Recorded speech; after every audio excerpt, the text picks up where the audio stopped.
আসসালামু আলাইকুম। আমি আজি শরীফ। আজকের ভিডিওটা মনে হয় আমার অনেক লম্বা হবে।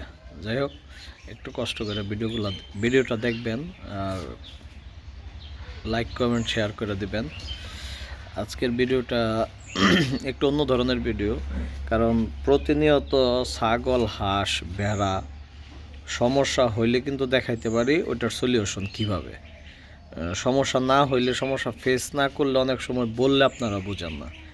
আমার একটা ছাগল গত 2 দিন ধরে আমি খেয়াল করতেছি খাওয়া দাওয়া একদম কম এবং আলাদা হয়ে বসে থাকে, ঝিমায়, একবার শোয় একবার উঠে এমন।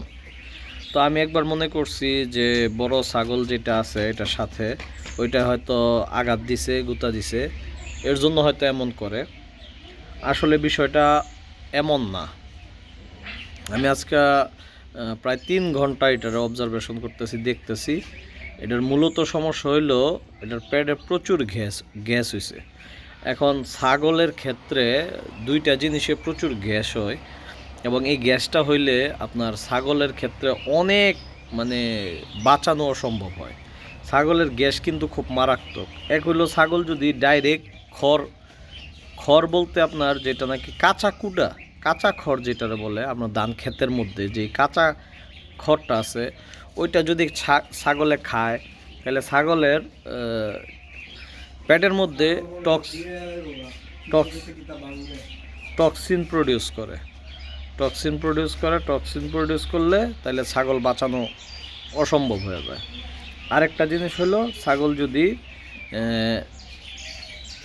ধান টান খায় বা দানাদার খাদ্য অতিরিক্ত খায় তাইলে আপনার ওই ক্ষেত্রে গ্যাস হইলে সমস্যা নেই, বাঁচানো সম্ভব।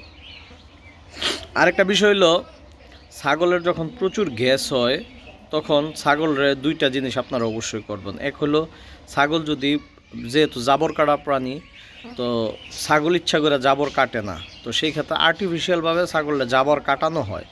যেমন ধরেন, এই যে নিয়ে আসো এটা নিয়ে, এই যে সে আসতে চায় না, একটু জিদ করতেছে। যাই হোক, আস্তে আস্তে আস্তে আস্তে আস্তে আস্তে আচ্ছা, যাই হোক, ওখানে দাঁড়াও।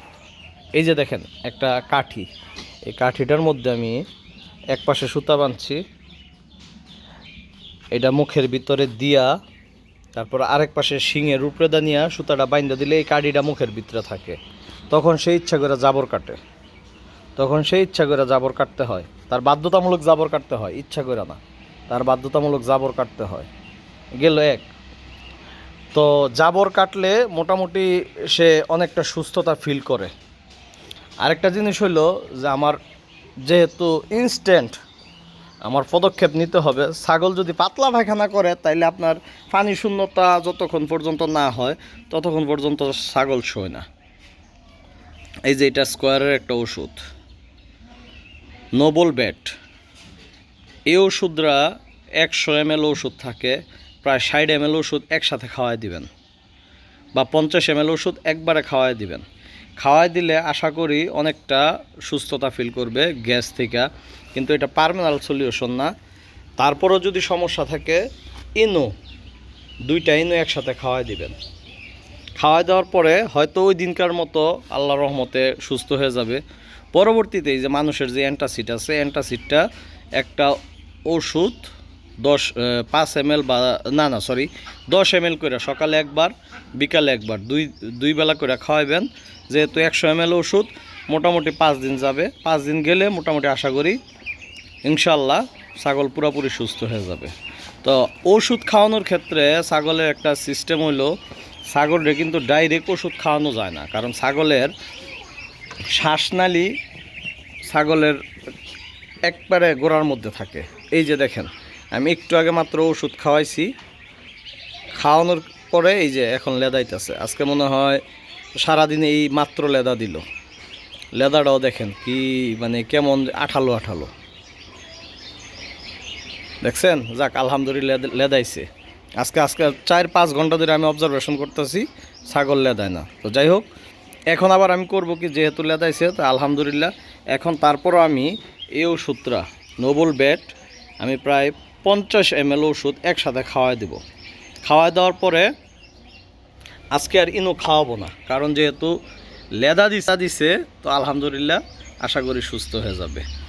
তো যদি লেদা না দিত, একবার অবস্থা খারাপ, পেট ফাইপে গেছে, তাইলে মানুষের যে যদিও ওই রকম উপকারিতা নাই, কিন্তু মুক্তি পাওয়া যায়, ইনস্ট্যান্ট গ্যাস থেকে মুক্তি পাওয়া যায়। তো আপাতত যেহেতু খুব সমস্যা না, সমস্যা বলতে যেটা ছিল, আমি তো ওষুধ খাওয়াইছি। ওষুধ খাওয়ানোর পরে আমি প্রথম যেটা করছি বায়োজেম খাওয়াইছিলাম। বায়োজেম খাওয়ানোর পরে দেখা যায় আজকে সারাদিনে একবার লেদাইছে। এখন তো আলহামদুলিল্লাহ লেদান শুরু করছে, তো সুতরাং একটু পরে হয়তো প্রস্রাব করবে। লেদা আর প্রস্রাব যদি ঠিক থাকে আল্লাহর রহমত সুস্থ হয়ে যাবে। তো এখন আমি কি করব, এই যে এটা প্রায় 50 ml খাওয়াই দিব। আর ছাগলের ক্ষেত্রে আমি বলি, একটা ওষুধ খাওয়ানোর একটা টেকনিক, দুইটা টেকনিকে ছাগলের ওষুধ খাওয়ানো যাবে। ছাগলের ডাইরেক্ট ওষুধ কোনো সময় খাওয়ানো যাবে না, কারণ ছাগলের যদি ডাইরেক্ট ওষুধ খাওয়াইতে যান মানে গলার ভিতরে দিয়া, তাহলে শ্বাসনালীর মধ্যে ঢুইকা যাওয়ার সম্ভাবনা 90%। যদি শ্বাসনালীতে ঢুইকা যায় তাহলে কিন্তু ওই ছাগল বাঁচানো যাবে না। তো যদি পাউডার ওষুধ হয় বা ট্যাবলেট ওষুধ হয়, দুইটাই পানির সাথে গোলায়া খাওয়াইতে পারেন। কিভাবে সিরিঞ্জ দিয়ে খাওয়াবেন ওইটা দেখাবো। আরেকটা বিষয় হলো, যদি পাউডার বা ট্যাবলেট ওষুধ হয়, ওইটা ফাঁকি কইরা পানির সাথে না গোলায়া সবচেয়ে ভালো হইলো ওইটা আপনি একটা গুড়ের সাথে মিশাইবেন। গুড়ের সাথে মিশাইয়া একটা দলা করবেন। একটা দলা কইরা ছাগলের জিব্বা আছে, জিব্বার মধ্যে ঘষা দিবেন। ছাগলের জিব্বার মধ্যে ঘষা দিলে আলহামদুলিল্লাহ ছাগলে মানে নিজে চারটা খেয়া লেব। ছাগলের জিব্বাটা টান দিয়া ধইরা ঘষা দিবেন, তাইলে খেয়া লেব। আমি একটু দেখাই কিভাবে ওষুধটা খাওয়াই, কারণ ওষুধ খাওয়ানো নিয়ে ছাগলের অনেক কনফিউশন থাকে, এবং ছাগলের ওষুধ বা কোনো লিকুইড খাবার যদি শ্বাসনালীর মধ্যে যায় তাহলে ওই ছাগল কিন্তু বাঁচাইতে পারবেন না। তো একটু দেখাই তো কীভাবে সম্ভব। এটা সিরিঞ্জের মধ্যে লও, 10 ml লও।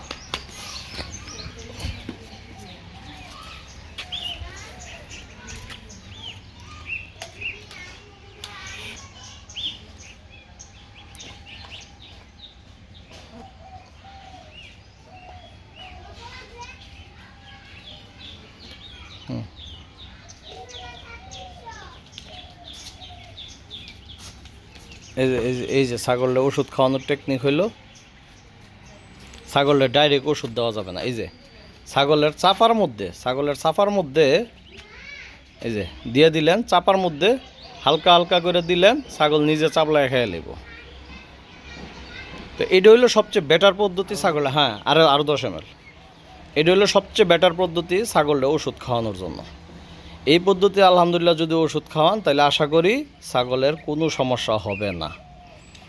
তো আলহামদুলিল্লাহ আজকের মতো এতটুকুই। আর এটা খাওয়ানোর পরে যেহেতু গ্যাস পঞ্চ করছে, তো এটা তো আর পার্মানাল সলিউশন না। পার্মানালের জন্য এই যে চাপার মধ্যে দিছে, এর নিজের মতো করে খেয়ে ফেলবে। হ্যাঁ, এর শ্বাসনালীর মধ্যে ঢোকার কোনো সম্ভাবনা নেই।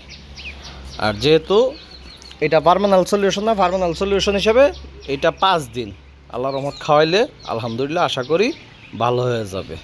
তো আজকের মতো আশা করি ভিডিওটা থেকে অনেক উপকৃত হবেন। তো ভিডিওটি একটু লাইক, কমেন্ট, শেয়ার করে দিন। আজকের মতো বিদায়। আসসালামু আলাইকুম।